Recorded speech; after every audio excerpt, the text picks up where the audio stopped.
먹기 위해 사는가, 살기 위해 먹는가? 라는 질문도 이제는 답이 너무 뻔하다. 우리는 먹기 위해 산다. 아니, 사실 음식이 우리를 먹고 있는 것일지도 모른다. 우리는 먹는 존재다.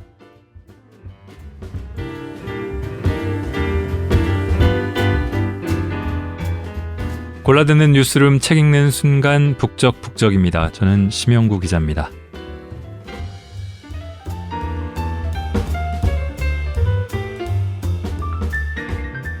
저의 새해 첫 녹음입니다. 1월은 계획과 결심의 시간이죠. 2024년 이 새해에는 어떤 계획 그리고 어떤 결심을 하셨나요? 저는 어영부영 해를 넘겼고요. 무슨 근사한 계획을 세우거나 결심을 갖지는 못했습니다. 너무 늦기 전에 이 2024년이 아주 익숙해지기 전에 해야지 하는 마음을 먹고 있습니다. 아주 큰 비밀은 아니지만 그래도 알리지 않고 조용히 간헐적 단식을 좀 제대로 앱까지 사서 시작을 했고요. 가끔 실패하고 있고요. 또 운동을 해야지 하고 마음을 매일 먹고 있습니다. 실천은 곧 할 겁니다. 건강을 지키고 잘 먹고 잘 살기 위한 거죠. 그래야겠습니다. 문득 오늘 고른 책을 표지를 다시 보니까 이런 카피들이 적혀 있습니다.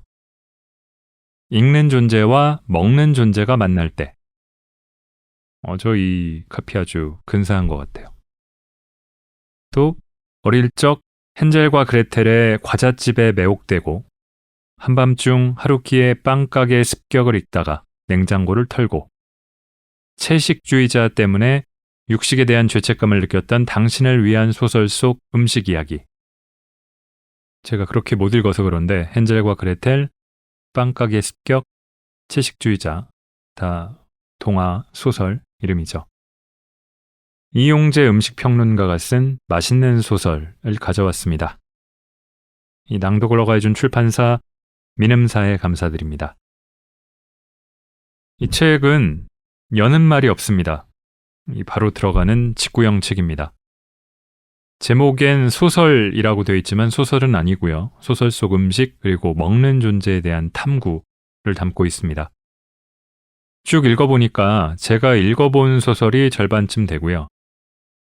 이름과 내용은 알지만 읽지는 않았던 책들도 그 절반 중에 어느 정도 있네요.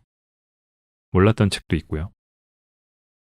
저도 먹는 걸 좋아하고 관심도 꽤 많은데 이렇게 파볼 생각은 미처 못했습니다. 책을 읽다 보면 늘 그런 생각을 하게 되는데요. 다른 많은 것들과 함께 그게 음식 평론가이자 작가와 저 같은 일반 독자의 차이 같기도 합니다. 우선 이 작은 아씨들과 절인 레몬의 진실, 그리고 오이 먹는 이야기 혹은 10개의 키워드, 여기를 발췌해서 먼저 읽겠습니다.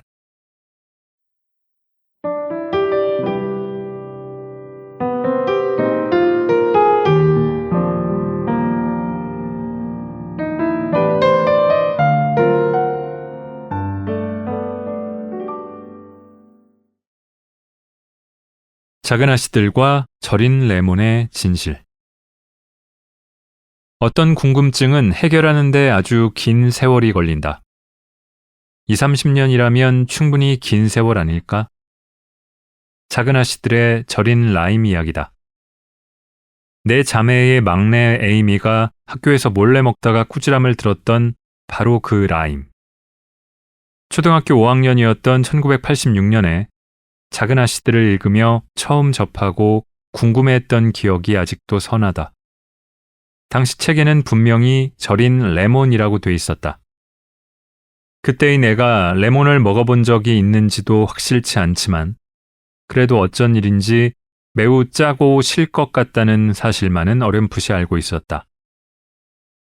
그 몇 년 전부터 열심히 읽었던 어머니의 요리책 덕분에 선행학습이 돼 있었는지도 모르겠다. 어쨌든 궁금했다. 아이들은 무슨 맛으로 이걸 학교에서 먹는 걸까? 왜 먹었다고 혼이 나는 걸까?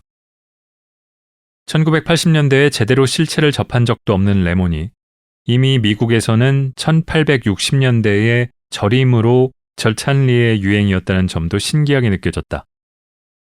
바나나도 귀했던 시절의 한국에선 믿기는가?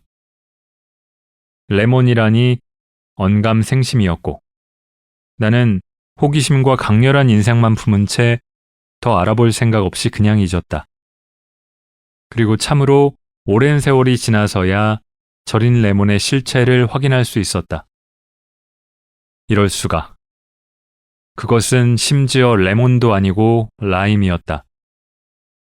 한국어 완역본은 물론 2018년 출간된 원서의 150주년 기념판에도 절인 라임, pickled lime이라고 분명히 언급돼 있다. 아, 그게 그거였구나. 이미 레몬이든 라임이든 소금에 절여서 생선회 등에 곁들여 먹은 지 오래 지난 시점이라서 놀라우면서도 놀랍지 않았다. 기억을 더듬어 보니 작은 아씨들을 처음 읽었던 시점에도 탄산음료 세븐업을 통해 라임의 존재와 향, 물론 가짜지만 그것에 대해 알고 있었던 것 같다. 다만 실체를 정확히 알게 되자 연유가 궁금해졌다. 작은 아씨들의 시대적 배경은 미국 남북전쟁이 한창이었던 1860년대다. 당시에 그것도 미 북부 맨 꼭대기인 뉴 잉글랜드 지역에서 라임을 먹었다고? 최남단부이자 아열대 기후 지역인 키웨스트 제도 같은 곳이라면 모를까. 아무리 헤아려 봐도 이것이 미국산이라 생각하기가 어려웠다. 그리고 당연히 아니었다. 일설에 의하면 이 절인 라임은 인도의 양념인 처트니에서 유래했다고 한다. 사실 나도 예전에 절인 레몬에 대해 글을 쓰며 그렇게 한 줄 집어넣었지만 이후 좀 더 찾아보니 이건 사실이 아닌 것 같다. 처트니는 재료를 깍둑 썰거나 잘게 다지고 간 뒤에 끓여서 만들지만 절인 라임은 과일을 통째로 쓴다. 라임 처트니가 분명 존재하긴 하지만 조리법만 놓고 보면 잼에 더 가깝고 사실은 처트니라는 음식 자체가 그렇다. 따라서 절임과 처트니는 비슷한 구석은 있지만 쓰임새가 다른 별개의 음식이라고 여겨야 맞겠다. 실제로 두 음식은 발생지도 다르다. 작은 아씨들의 절인 라임에 대해서는 이미 활발한 연구가 이루어져 있다. 요리 연구가 린다 지드리치가 쓴 절임의 즐거움에 의하면 에이미가 푹 빠진 절인 라임은 서인도 제도, 즉 카리브해에서 건너온 것이다. 카리브해라면 인도에 비해 미국과의 거리가 가깝다는 점에서 좀 더 신빙성 있게 들린다. 저장식품이라는 데서 알 수 있듯 라임은 아예 현지에서 소금물, 그도 아니면 바닷물에 절여 나무통에 담긴 채로 수입되었다고 한다. 그 과정에서 너무 쉽게 예상할 수 있듯이 노예 노동력이 동원되었다는 점이 좀 아이러니하다. 에이미를 포함한 내 아씨들의 아버지가 바로 노예 해방을 위해 남군과 싸우다 부상을 입고 후송되기까지 했기 때문이다. 이렇게 수입된 절인 라임은 사탕가게의 유리병에 담겨 계산대에서 낱개로 팔렸고 아예 나무통 단위로 구입하는 가정도 있었다. 라임은 소금에 절여졌으니 당연히 생과일로 분류되지 않았고 관세가 낮게 매겨져 가격도 쌌다. 덕분에 절인 라임은 어린 에이미도 한 번에 2다스, 즉 24개나 살 수 있을 만큼 쌌다. 미 국회에서는 생과일로 분류해서 높은 관세를 매기고 싶어 했지만 이를 시도할 때마다 저항에 부딪히곤 했다.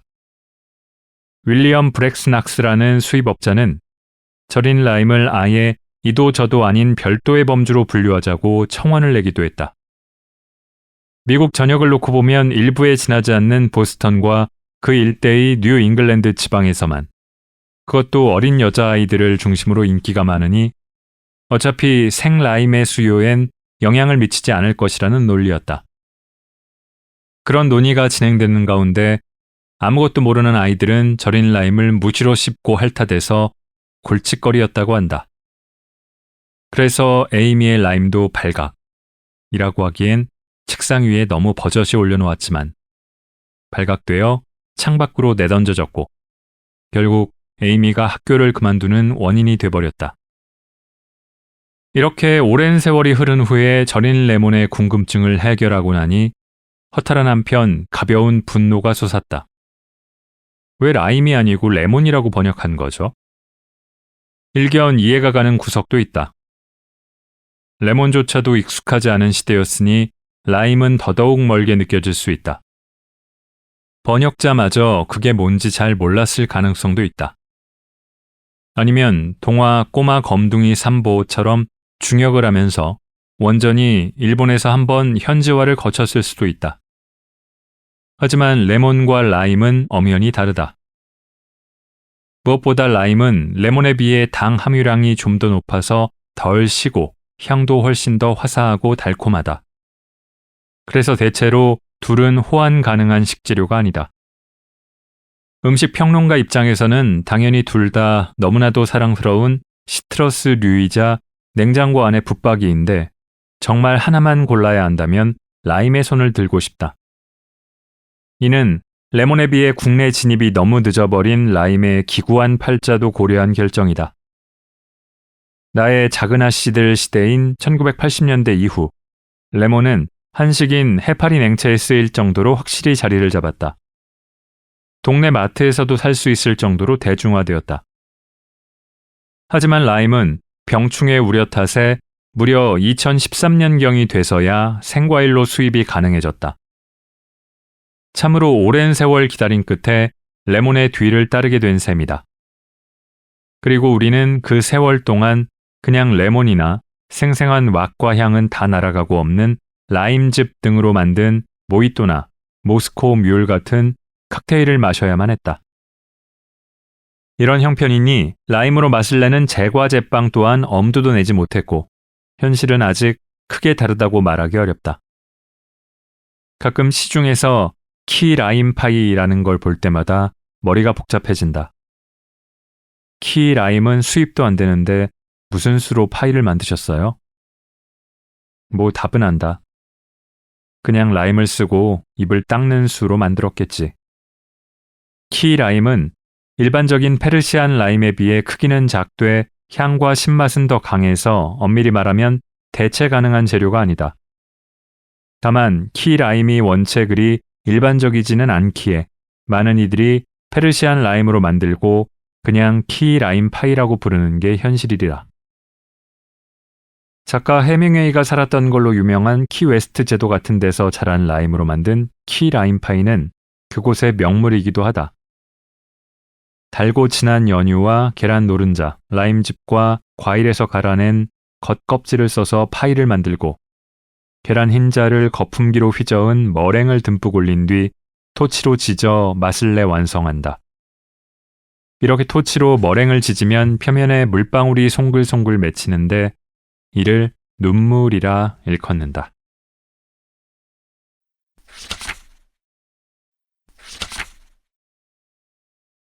오이 먹는 이야기 혹은 10개의 키워드. 하루키의 소설에선 워낙 많은 음식이 다양한 국면에서 등장하므로 무엇을 소개할지 갈피를 잡기가 쉽지는 않다. 그런 가운데서도 유독 존재감이 돋보이는 음식 10가지만 골라 맥락과 함께 살펴본다. 1. 오이. 조금 예상 밖의 선택이라 느낄 수도 있다. 하루키라면 맥주, 맥주라면 하루키 아닌가? 그렇다. 그것만은 분명하다. 하루키의 작품 세계 전반에는 맥주가 흐른다고 해도 지나치지 않을 정도로 자주 등장한다. 데뷔작 바람의 노래를 들어라만 봐도 나와 쥐가 맥주를 마시는 장면이 무려 56번이나 등장한다. 한술 더 떠서 쥐는 맥주를 야구의 원아웃 1루 더블 플레이에 비유하며 예찬한다. 전부 오줌으로 변해서 배출되기 때문에 아무것도 남지 않는다는 것이다. 글쎄, 통풍에 시달리는 이들의 생각은 아마 좀 다를 듯하다. 어쨌든 이처럼 하루키의 소설 세계엔 맥주가 빈번하게 등장하지만 적어도 나는 그 어느 맥주도 딱히 마시고 싶은 생각이 들지 않았다. 읽으면서 나도 등장인물처럼 시원하게 맥주를 꿀꺽꿀꺽 들이키고 싶다는 마음이 안 들었다. 그보다 노르웨이의 숲에 등장하는 오이가 음식으로서 훨씬 더 강렬한 인상을 남긴다. 읽으면서 정말 간절하게 먹고 싶어지고 책을 덮어도 뇌리에서 사라지지 않는다. 초단편 소설집 밤의 거미 원숭이에 실린 한국어판을 위한 서문에서 하루키는 소설의 효용에 대해 언급한다.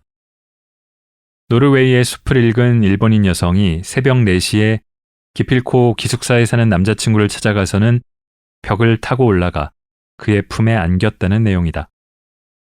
실제로 사람의 마음과 몸을 움직였으니 소설가로서 보람을 느낀다는 이야기인데 내게는 노르웨이의 숲의 오이가 유일하게 그런 존재였다. 다 읽고 나면 냉장고에서 오이를 꺼내 우적우적 먹고 싶어진다. 지금 이 구절을 쓰면서도 입에 침이 고인다.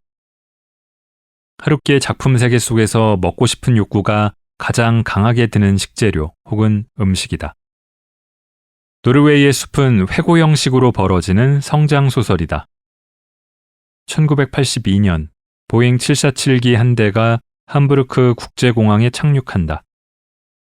탑승하고 있었던 와타나베 토오루는 승무원과 이야기를 나눈 뒤 뭔가를 깨달았는지 글을 쓰기 시작한다. 바로 자신의 10대 후반부터 20대 초반을 관통하는 이야기다. 고등학교 재학 시절 나는 키즈키 및 그의 여자친구 나오코와 셋이서 친밀한 관계를 유지한다.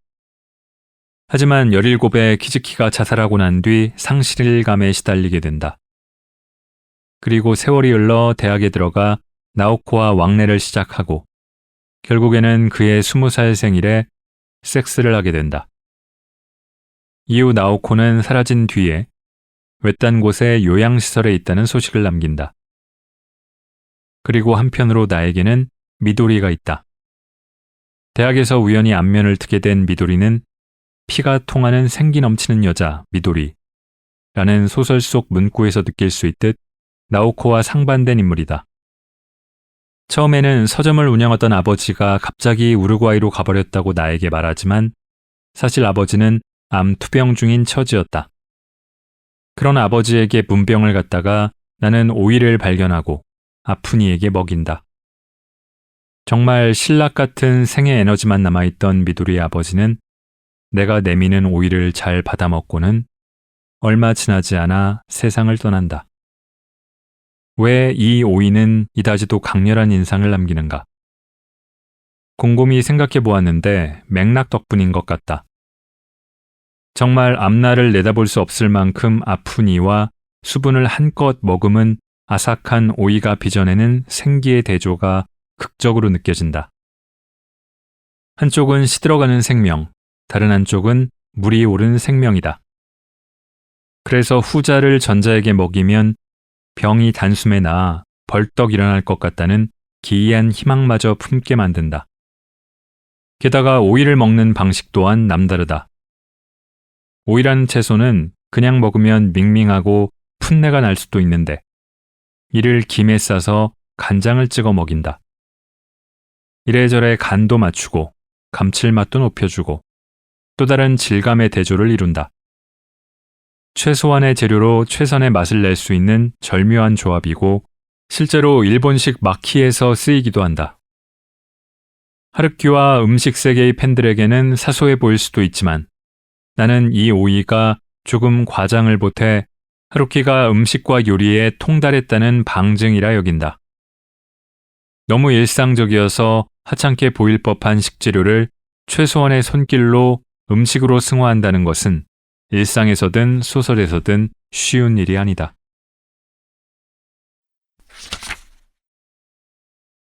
2. 맥주. 그리하여 의외였던 첫 번째 음식 오이를 지나 맥주의 차례다. 앞서 하던 이야기를 이어서 해보자. 나는 왜 하루키의 맥주에 그다지 끌리지 않는 걸까? 개인적 차원에서 이제는 그다지 맥주를 그다지 즐겨 마시지 않아서? 어느 정도는 사실이다. 음주의 이력이 근 30년에 접어드는 요즘, 맥주는 나에게 그렇게 매력적인 술이 아니다. 무엇보다 알코올과 수분의 비율이 맞지 않는다고 느낀다. 술을 마셨다는 느낌을 받으려면 많이 마셔야 하고, 그러면 화장실에 들락거려야만 한다. 게다가 모든 음식이 그렇지만 많이 마실수록 매력이 떨어진다. 맥주는 계속 마시다 보면 뭘 마시고 있는지도 의식을 못하게 된다. 차라리 물을 마시는 게 낫다는 생각이 들 정도다. 거기에 음식과의 짝짓기까지 감안하면 요즘은 치킨 같은 예외를 빼놓고는 와인이 여러 맥락에 두루 더 잘 어울리는 술이라고 믿는다. 하지만 나 개인적인 술 취향은 하루키의 맥주를 평가하는 것과 큰 상관은 없다. 그리고 돌아보면 하루키 소설 속 등장인물의 연령대에 나도 맥주를 많이 마셨다.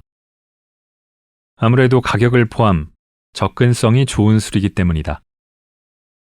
어쨌거나 내가 하루키의 맥주에 그다지 열성적이지 않은 이유는 셋으로 나눠 생각해 볼 수 있다. 첫째, 하루키 소설의 등장인물들은 대체로 맥주를 벌컥벌컥 들이키지 않는다. 마시다라는 동사도 참으로 여러 양태로 갈리는데 대체로 홀짝홀짝 마신다는 느낌이 강하다. 그렇게 마시는 모습을 보고 있노라면 맥주가 그다지 동하지 않게 된다. 탄산은 물론 쓴맛과 신맛이 어우러지는 맥주는 특히 기름기를 씻어 내려주는 술인데 하루키 소설의 등장인물들은 어째 맥주를 소심하게 마신다는 인상을 지울 수 없다. 둘째, 대부분의 음식들이 사실 그렇지만 하루키의 맥주는 빈번한 등장만큼의 개성을 드러내지 않는다.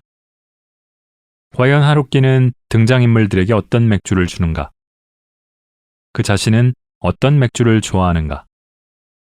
그런 정보가 빈번하게 등장하는 것만큼은 잘 드러나지 않는다. 한술 더 떠 등장인물의 입을 빌려서 맥주는 맥주 맛이 나기만 하면 그만이라며 빗장을 걸어버린다. 추측의 가능성을 원천 봉쇄하는 것이다. 그나마 공감할 수 있는 구석이라면 맥주의 종류에 상관없이 차갑게 마시기를 선호한다는 점이다. 그렇다. 사실 맥주마다 최적 온도가 있기는 하다. 라거라면 대략 3, 4도, 에일이라면 그보다 높은 7에서 10도를 최적 온도로 꼽는다. 그래야 각 맥주에 맞는 맛과 향을 잘 느낄 수 있다고 하지만 생활인으로서는 그 안내를 잘 따르지 않는다.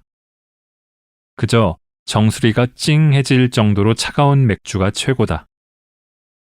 어쨌든 이런 이유로 하루키 소설 전반에 걸쳐 물 대신 맥주가 흐르는 것 같은 느낌을 받으면서도 정작 마시고 싶은 생각은 들지 않는다. 맥주의 세계도 방대하므로 소설에서 동기를 얻어 맥주를 마시려면 대충이라도 어떤 종류인지는 알아야 한다. 같은 맥주의 울타리 안에서도 라거와 에일이 뚜렷하게 갈리고 각각의 가지가 엄청나게 뻗어 있건만 그 가운데 하루키의 맥주는 무엇인지 짐작하기가 어렵다. 말하자면 특정이 되지 않으니 욕구도 일지 않는 것이다. 그렇다고 말 오줌처럼 맛없는 국산 맥주를 마실 수는 없지 않은가. 물론 웬만해서는 드러나지 않는 큰 그림까지 감안하면 짐작이 아주 불가능하진 않다. 등장인물들은 대체로 수입 맥주를 그다지 선호하지 않는 모습을 드러낸다. 1980년대에서 90년대이긴 하지만 일본의 상황을 감안하면 수입 맥주 선택의 폭이 좁을 리 없다. 실제로도 수입 맥주 수십 종 갖춘 바가 등장하기도 하지만 무엇을 갖추고 있는지까지 묘사하진 않는다. 브랜드도 밀러 골든 라이트와 하이네켄을 빼고는 대체로 수입 맥주라 뭉뚱그려진다. 이런 전반적인 설정을 감안하면 하루키의 맥주는 평범한 일본 맥주일 가능성이 매우 높다. 알코올 도수가 5% 안팎에 적당히 드라이하고 쓴맛이나 신맛이 엄청나게 두드러지지는 않는 필스너 계통이다. 음식을 잘 씻어 내려줘 반주로 제 몫을 톡톡히 하는 맥주다. 그의 소설 세계 전반에는 바로 이런 맥주가 관조와 방관의 정서를 느끼게 하는 음식, 더 나아가 장치로 쓰이기 때문에 그다지 마시고 싶어지지 않는다. 앞서 맥주가 반주로서 제 몫을 톡톡히 한다고 했다. 반주는 밥반의 술주, 즉 밥을 먹을 때 곁들여서 한두 잔 마시는 술이다. 이는 뒤집어 보면 밥이 주고 술은 보조하는 역할이라는 의미다. 따라서 맥주가 반주 역할을 할 때 술을 벌컥벌컥 들이키는 상황은 잘 벌어지지 않는다. 그리고 하루키의 맥주는 소설 세계 전체에 걸쳐 이런 역할을 맡고 이런 역할은 관조와 방관에 굉장히 잘 어울린다. 하지만 소설의 세계를 벗어나면 하루키의 맥주는 꽤 자유로워지고 본색을 드러낸다.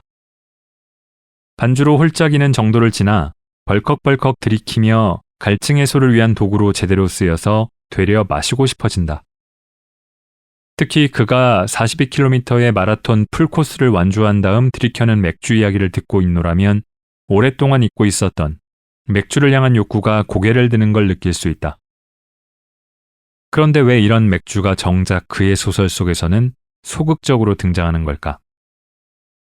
바로 그게 작가로서 하루키의 치밀함이라 생각한다. 자신이 설정한 선 이상으로 음식이 독자에게 영향을 미치는 것을 원하지 않기 때문에 관여도 혹은 거리를 조정하는 것이다. 장편소설보다 단편소설로 주의를 돌리면 음식이 더 의미와 재미있게 쓰이는 경우를 심심치 않게 찾아볼 수 있다. 빵각의 습격과 빵각의 재습격, 그리고 넓게는 하이네켄 맥주 빈 깡통을 밟는 코끼리에 대한 단문 등이 그런 경우다. 특히 하이네켄 코끼리가 매우 흥미롭다. 동물원이 폐쇄되었을 때 마을 사람들은 돈을 모아 코끼리를 인수한다. 너절한 동물원에 늙고 진이 빠진 코끼리였지만 그런 그에게도 나름의 할 일은 있었으니 바로 빈 깡통 밟기였다. 코끼리가 훈련을 받아 피리 소리에 맞춰 콘크리트 파이프에 발을 집어넣으면 그 안에 넣은 깡통이 납작해진다. 소설 속의 나는 특별히 하이네켄 빈 깡통을 한 다스 모아서 코끼리에게 가져갔고 납작하게 밟힌 깡통은 5월의 태양 아래 하늘에서 본 아프리카 평원같이 반짝반짝 눈부시게 빛난다. 이처럼 장편소설과 단편소설, 에세이와 잡문에서 각각 다르게 드러나는 음식의 이야기 및 역할. 그것이 작가로서 하루키의 치밀함을 드러내준다. 각각의 레벨을 설정하고 소재의 개입 여부, 자아내는 긴장감의 정도 등을 조절함으로써 모든 세계가 각각의 방식으로 빛나도록 역량을 기울이는 것이다. 그렇다. 이것은 칭찬이다.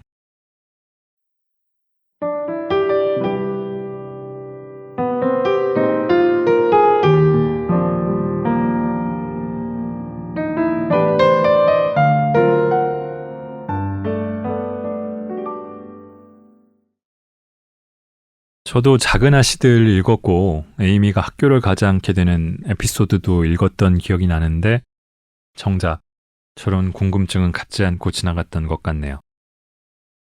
또 코로나가 한창일 때는 집에서 모히또를 만들어 먹으면서 라임을 사다 쓰기도 했는데 그 에이미가 먹었던 게 라임이었다니 이 절인 라임의 맛 저도 좀 궁금해지는데 제가 읽지 않은 부분에 절인 라임 만들기 레시피도 담겨 있습니다. 책을 찾아보시는 분들은 참고하시기 바랍니다. 그리고 무라카미 하루키. 저도 대학 시절에 꽤 읽었고 초기 중기작과 에세이를 후기작보다 더 좋아합니다. 단편들도 좋아하고요. 최근에 나온 장편은 아직 읽지 않았습니다. 잘 손이 안 가더라고요. 집에서 혼자 밥 먹을 때면은 그 하루키 에세이를 꺼내 들고 그 중에 뭐 토끼정이라든지 음식을 맛있게 먹거나 요리하는 장면이 있는 부분을 찾아 읽으면서 밥을 먹었던 기억도 나고요. 제가 이번에는 오이와 맥주만 읽었지만 콘비프, 위스키, 스파게티, 칵테일 이렇게 10가지에 대해서 하루키의 작품 세계에 못지않게 그가 다룬 음식과 음료, 주로 술이죠. 여기 세계는 넓고 또 여기에 대한 탐구도 꽤 심도가 있습니다. 다른 챕터에 비해서 이 하루키 작품의 식음을 다룬 2챕터 분량이 특히 긴 것도 그래서일 것 같습니다. 오이 관련해서는 제가 오늘 아침에 읽은 한 기사에서 미국에서 굉장히 냉동 김밥이 히트했다는 얘기가 몇 달 전부터 나왔잖아요. 그 기사 내용을 보니까 미국에 수출하는 김밥에 냉동해서 최대 12개월까지 냉동해서 그리고 바로 전자레인지에서 3분 돌리면 해동 가능하도록 만들기 위해서는 여러 연구를 했는데 특히 필요했던 게 수분을 줄이기 위해서, 왜냐면 수분이 많으면은 얼리면은 부피가 커져가지고 김밥의 옆구리가 터지잖아요. 그래서 오일을 빼버렸다 라는 얘기를 저는 인상적으로 읽었는데, 아, 미국 김밥에는 오이가 없겠구나. 근데 여기서 오이를 이렇게 상찬한 작가나 하루키가 읽으면 알게 되면 실망할 대목이 아닐까. 오이에 수분을 빼서 넣는 방법은 없을까 생각도 잠깐 해보게 됐습니다. 자, 북적북적 준비할 때 제 패턴이, 이 오래된 패턴이 이렇습니다. 인상 깊은 단락 하나를 짧게 읽고 제가 뭐 이런저런 뻘 얘기를 좀 하다가 책 속으로 들어가서 골라온 대목을 몇 개 낭독하고 그렇게 넘어가는데, 맨 처음에 읽은 대목 기억하시나요? 이제서야 말씀드립니다. 다들 잊으셨을 것 같아서 얘기를 하면 뭐 먹기 위해 사는가 살기 위해 먹는가로 시작한 그 구절이요. 먹기 위해 산다고 하면은 예전에는 너무 1차원적인 느낌이 들었고, 또 살기 위해 먹는다라고 하면은 너무 좀 처절하거나 비참한 느낌까지도 드는 감이 없지 않았는데, 이 작가의 말처럼 먹는 존재로서 저는 오늘도 점심과 저녁 메뉴가 이 업무 못지않게 아주 중요한 화두인 먹는 존재입니다. 읽는 존재와 먹는 존재가 이렇게 절묘하게 만난 책을 읽는 즐거움, 거기에 맛있는 뭔가를 곁들이면 더욱 배가 되겠죠. 제가 작년에 마지막으로 읽은 책이 사실 이용재 작가의 책이었는데, 새해 첫 책을 또다시 같은 작가의 책으로 골라왔습니다. 고백하자면 원래는 이 맛있는 소설 책을 읽으려다가 최근에 또 내신 게 있을 텐데 하고 찾아보니까 이전 책이 나와서 그 책도 읽어보니까 좋아서 그 책부터 읽은 거였습니다. 이렇게 고백을 드리고요. 먹는 존재 또는 먹는 존재에서 먹는 존재로 라는 챕터를 마지막으로 읽으면서 이번 주 북적북적 마치겠습니다. 들어주신 모든 분들 감사드리고요. 새해에는 아직 세우지 않으셨다면 계획과 결심이 결실을 맺는 해가 됐으면 좋겠습니다. 감사합니다.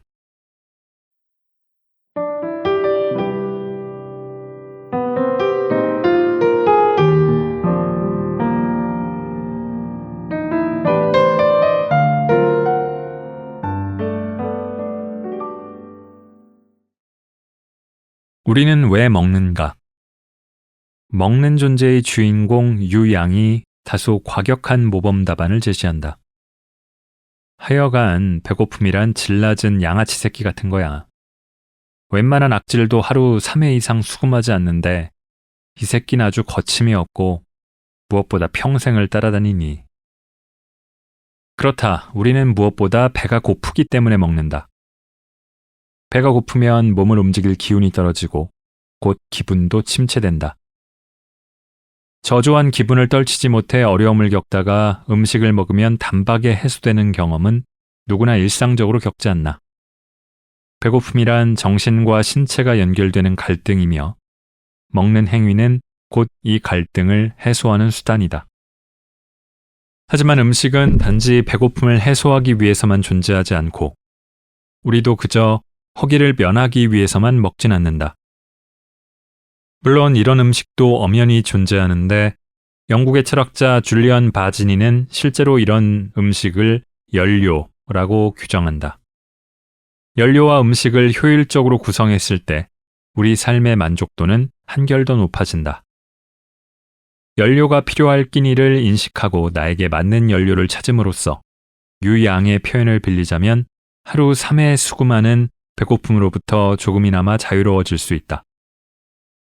그렇게 연료로 가름할 수 있는 끼니는 아무래도 아침이 가장 적합하다. 안 먹는 사람도 많지만 먹더라도 바쁘고 정신없을 때 그야말로 때우는 끼니이기 때문이다.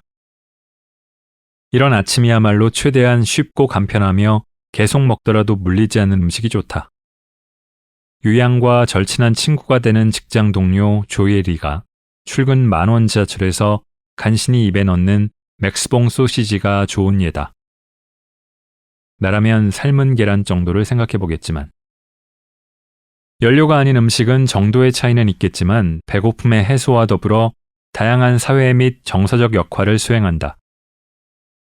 유양이 사장 김광배의 부적절한 행동을 결국 참지 못하고 가래침을 뱉어 회사에서 쫓겨나게 된 회식 자리나 남자친구인 박병과 술에 취해 밤을 함께 보내고 다음날 먹는 쌀국수를 예로 들 수 있다. 모두 배고픔을 면하는 기본 역할을 수행하는 동시에 먹는 존재 사이의 유대감이나 친밀감 등을 강화해준다. 마음이 끌리는 두 사람이 커피 한 잔씩 놓고 이야기를 나누다가 밥을 함께 먹고 관계가 진전되면 라면 먹고 갈래가 되는 것처럼 인간의 사회 및 정서적 관계의 발달은 음식이 있어야 훨씬 더 매끄럽고 부드럽게 이루어진다. 갈등을 빚는 관계가 있어 1:1 대면으로 시시비비를 가리는 자리에서도 적어도 물 한 잔씩은 따라놔야 하는 것처럼 말이다. 숨을 고르고 다음 움직임을 고려할 때 물 한 모금이 엄청난 도움이 된다는 것을 우리 대다수는 이미 적어도 한 번쯤은 겪지 않았을까? 물론 유양도 그저 양아치 같은 배고픔을 달래기만 하기 위해 먹진 않는다. 일이 풀리지 않을 때 스트레스를 풀기 위해 비빔밥을 해 먹거나 밀가루를 한 보따리 사다가 다 먹지도 못할 칼국수를 밀어 만든다. 이렇듯 우리의 모두의 삶에는 음식의 사회 및 정서적 역할이 필요하다. 좀 더 그럴듯하게 말하자면 사회 및 정서적 배고픔을 해소하기 위한 음식이다. 이러나 저러나 우리는 먹어야 하기에 먹는 존재다. 비단 육체적인 배고픔만을 해소하기 위해서가 아니라 정신과 신체가 연결되는 온갖 인간사의 국면에서 딸려오는 또 다른 배고픔을 위해 먹는다. 말하자면 먹는 존재의 방점이 찍혀 있다는 말인데 요즘은 국면이 많이 달라 보인다. 먹는의 방점이 찍힌 존재가 등장해 완전히 자리를 잡았다. 그저 허기를 면하기 위한다거나 어떤 사회 및 정서적 필요에 의해서 먹는 게 아닌 순수하게 먹기 위해서 먹는 먹방의 수행자들 말이다. 이런 존재가 없었던 건 아니다. 한국에서는 낯설지만 미국과 캐나다, 일본에서는 흥하고 있는 스포츠로서의 먹기다. 경쟁 식사라는 명칭처럼 선수들이 출전해 제한 시간 내에 특정 음식을 얼마나 많이 먹을 수 있는지 경쟁한다. 말하자면 달리기나 역도 등 여느 스포츠처럼 먹기로 경쟁한다는 의미인데 다만 차이가 있다면 그 형국이 그다지 아름답지 않다는 점이다. 무조건 많이 먹는 게 목표이므로 우리가 보통 식사하는 요령으로 먹었다간 이길 수가 없다. 경쟁자들은 자신만의 방법으로 몸을 요동치며 좀 더 빨리, 더 많은 음식을 쑤셔 넣는다. 유튜브에 컴페티티브 이팅으로 검색해 보시라. 치열하다 못해 숨이 막히는 고통의 몸부림으로 점철된 경쟁의 현장을 생생히 간접 경험할 수 있다. 먹기 대회 가운데 가장 유명한 미국에서 독립기념일인 7월 4일에 벌어지는 핫도그 먹기 대회를 보자. 빵과 소시지를 각각 1개분씩 먹어야 하나를 온전히 먹은 것으로 쳐준다. 따라서 소시지는 씹어 삼키지만 스펀지에 가까운 조직의 폭신폭신한 빵은 딸려 나오는 탄산음료에 적셔 우겨 넣는다. 그래야 빨리 먹을 수 있기 때문인데 그 모습에 있던 식욕도 사라질 만큼 괴기하고도 징그럽다. 이런 먹기 대회도 궁극적으로는 스포츠이므로 출전자들은 피눈물 나는 노력을 기울인다. 진짜 잘 먹는 이들은 웨이트 트레이닝 등을 통해 근력을 개발하는 동시에 위장을 늘려 준비하는 것이다.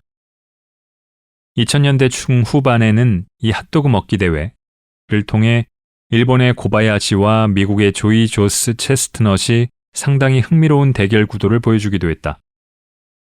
고바야시가 2001년에 혜성처럼 등장해 2006년까지 6연패를 했으나 2007년 체스트넛에게 1위를 빼앗기고는 이후 이렇다 할 활약을 보여주지 못한 채 서서히 졌다. 이런 먹기 위한 먹기의 한 갈래가 아프리카 TV나 유튜브 등을 통해 완전히 자리 잡았다. 개인이 얼마든지 매체를 꾸려갈 수 있는 환경이 조성되자 그에 맞춰 또 다른 엔터테인먼트화된 한국식 먹방 말이다. 개인 영상 매체의 정착 이전에 홈쇼핑 텔레비전이 그저 홍보를 위해 게장에서 살을 쭉 짜내던 시절을 생각하면 먹방의 지평은 정말 상전벽회 같은 변화를 겪었다. 먹기 대회만큼 징그럽진 않지만 먹방도 극단적이라는 점에서는 큰 차이가 없다. 양이든 가짓수든 아니면 맛이든 무엇 하나라도 극단적으로 설정해야 사람들이 관심을 가지기 때문이다. 이쪽 시장도 이제는 레드오션이라서 경쟁은 갈수록 치열해져 간다. 고기 수십 인분을 쌓아놓고 소주를 맥주잔에 따라 원샷부터 하거나 라면도 기본으로 5개는 끓여야 그야말로 먹고 들어간다. 이들도 전업으로 먹는 데다가 치열한 경쟁 속에서 살아남기 위해 애를 쓰니 경쟁 식사를 하는 거나 다름없다. 평론가로서 음식은 모름지기 맛을 위해 먹어야 한다는 지론을 품고 살기에 이런 먹방을 보면 참으로 괴롭다. 무엇보다 누군가 먹는 모습을 공공연히 본다는 사실이 그다지 유쾌하지 않다. 인체의 내부, 즉 구강과 점막을 드러내기 때문에 먹는 모습은 남에게 보여주지 않는 거라는 말이 있다. 실제로 최근 세상을 떠난 영국 여왕 엘리자베스 2세는 공식적으로 먹는 모습을 공개하지 않는다고 했다. 같은 맥락에서 한식의 쌈이 격식을 차리는 자리에서는 부적절한 음식이라는 주장도 있다. 입을 한껏 벌려 점막을 노출하면서 크게 싼 쌈을 우겨넣고 볼이 터져라 씹는 모습이 매력적이지 않다는 이유에서다. 하지만 이렇게 말하는 나조차도 먹방으로부터 사실 전혀 자유롭지 않다. 가끔 출연하는 방송에서 소위 리액션을 보여야 하기 때문이다. 먹방 전문가들처럼 많은 양을 먹을 일은 없지만 그래도 출연료에 가름하는 퍼포먼스를 보여야 한다는 생각에 나도 모르게 과장하게 된다. 실제 음식 평론을 할 때는 좋아하지 않는 쫄깃하다 같은 단어를 서슴지 않고 쓴다거나 너무 달지 않아 맛있네요 하고 소감을 밝힌다. 그러고는 집에 돌아와 한 일주일 동안 시름시름 앓는다. 먹방 포화 상태인 현실에 나쁜 영향을 하나 더 보탠 것 같아서 가책이 들고 먹는 모습을 온 세상에 보였다는 데서 일종의 수치심을 느끼기도 한다. 아, 먹고 살기 힘들구나. 그래도 하나 위안을 삼자면 그게 사실은 이제 우리 대다수의 모습일 수 있다는 점이다. 먹방은 이제 비단 먹는 모습을 실제로 보여주는 영상 매체를 통해서만 송출되지 않는다. 인스타그램처럼 최적화된 SNS를 통해 우리는 먹은 음식의 사진과 영상을 거의 실시간으로 습관처럼 올린다. 우리들 대부분은 이제 1인 먹방 송출기가 되어 볼 뿐 아니라 보여주기도 한다. 이런 보고 또 보여주기의 현실을 어떻게 이해할 수 있을까? 한마디로 음식은 가장 저렴한 과시의 수단이다. 원래도 그랬지만 SNS 시대의 우리의 소비는 훨씬 더 활발하고도 민첩하게 과시의 수단이 된다. 돈을 지불하고 얻은 재화라면 무엇이든 궁극적으로 사회적 괴급 과시의 수단으로 활용할 수 있는 가운데 음식은 가장 돈이 적게 먹히면서도 가장 물질적이고 또 육체적이다. 자동차를 과시하려면 억 단위의 돈을 들여야 하지만 음식이라면 10만 단위, 심지어는 만 단위로도 과시할 수 있다. 비슷한 돈을 들여 소비할 수 있는 문화자본인 음식회라면 컨텐츠가 비시각적이고 비물질적이므로 과시의 난이도가 높지만 시각적이고 지극히 물질적인 음식은 사진 한 장이면 충분하다. 오늘 지금 이 시간에도 많은 이들이 자신이 먹은 음식을 앞다투어 SNS에 올리고 있다. 누군가 자신의 존재와 이런 음식을 소비할 수 있는 사회 및 경제 여건이며 취향과 감시관에 대해 알아봐 주기를 바라면서 그래서 바야흐로 먹방의 시대가 도래했다. 스마트폰의 보급 이후 먹방은 우리 삶에 이미 연착륙한 지 오래다. 우리는 모르는 사이에 경쟁하며 본격적으로 먹방을 하고 있다. 배가 고프지 않아도 크게 상관없다. 어쩌면 이제 배고픔도 그렇게 중요하지 않을 수 있다. 우리는 언제나 먹고 있는 상태이며 육체가 아닌 정서적 배고픔에 늘 주려 있기 때문이다. 먹기 위해 사는가, 살기 위해 먹는가? 라는 질문도 이제는 답이 너무 뻔하다. 우리는 먹기 위해 산다. 아니, 사실 음식이 우리를 먹고 있는 것일지도 모른다. 우리는 먹는 존재다.